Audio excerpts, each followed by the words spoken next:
Hey guys, welcome back to the channel. Today I want to talk to you about the iPad Pro 9.7 inch. This is the Verizon variant. I want to say thank you for allowing me to review it. But specifically, I'm going to talk to you about the features that are unique to the iPad Pro that I think pretty much puts it back as the gold standard of tablets and why I think all tablets should be copying these features. So let's go ahead and talk about what I really like. This is not a full review. The features specifically on the iPad Pro 9.7 inch.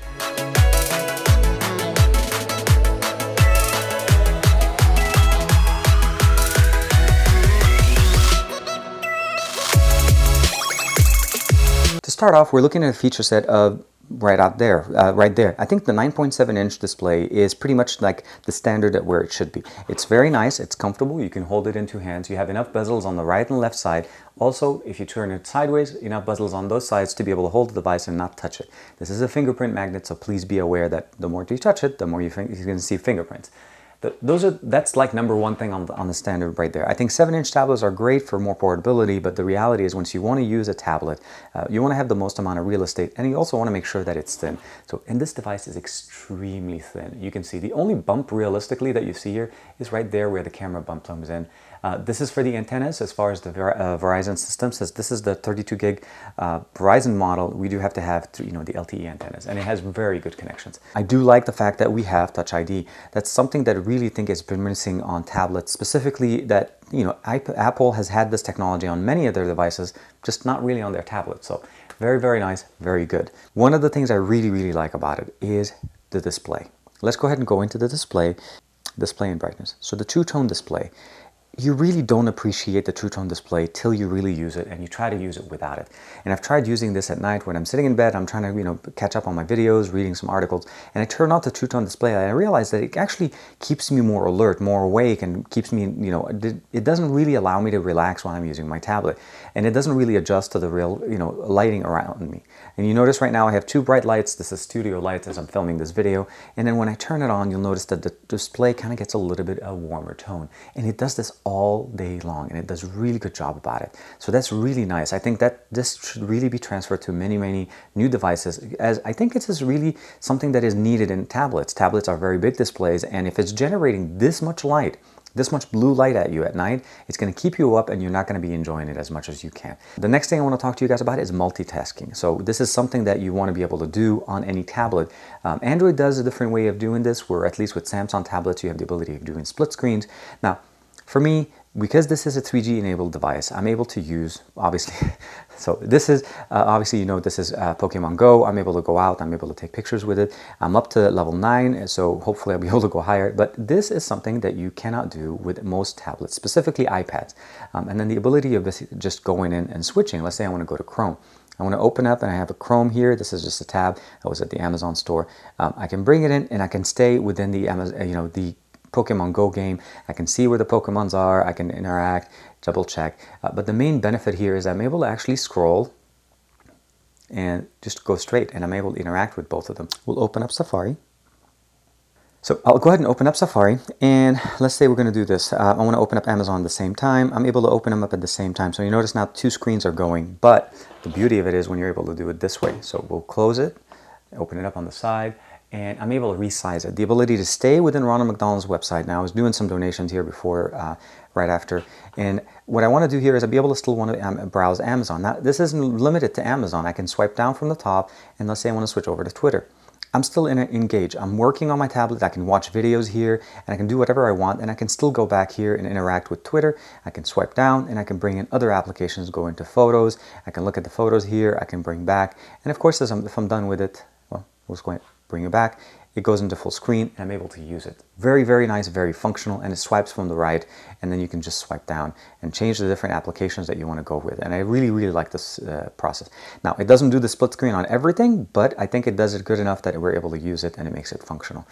The last but not least, the best feature, why I really like the iPad Pro 9.7. And I'm sure the iPad Pro, the full-size iPad Pro does the exact same thing.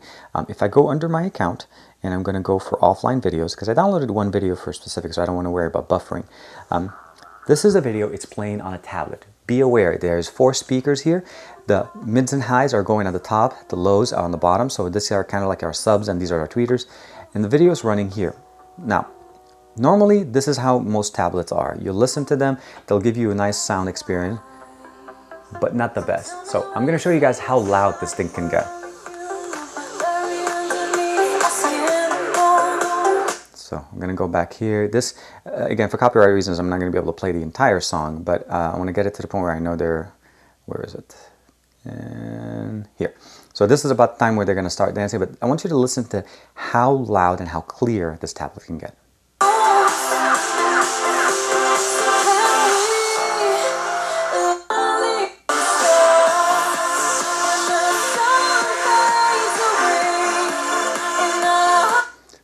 There's just no way to describe how the sound feels on this. The entire tablet vibrates when you're holding it. It feels like you're running some massive speakers in the back here. And the fact is that you have 4 speakers that are generating so much sound that it becomes enjoyable. You don't want to put headsets on. You want to actually enjoy the music, enjoy the video. Using this with Netflix works really nice. So we're going to go ahead and close. We'll go back. And I want to show you guys that also the pop-up video works very nice. So we'll go into Netflix, and this is something, again, very good. We'll go in, and I'll let it load. I am running on LTE, and of course our notification center runs pretty much the same. Let's go and turn on Wi-Fi to speed things up.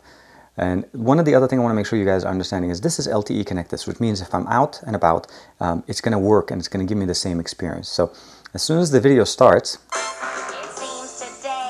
we're going to pause it here. But you notice is we have pop-up video. This is something that you normally don't get on iOS. So I can stay and I can enjoy watching this. And I'll pause it, and I'm going to go in and let's just say we're going to go to Safari again. You notice Safari open on the side. I'm able to swipe down, and let's go back into Twitter.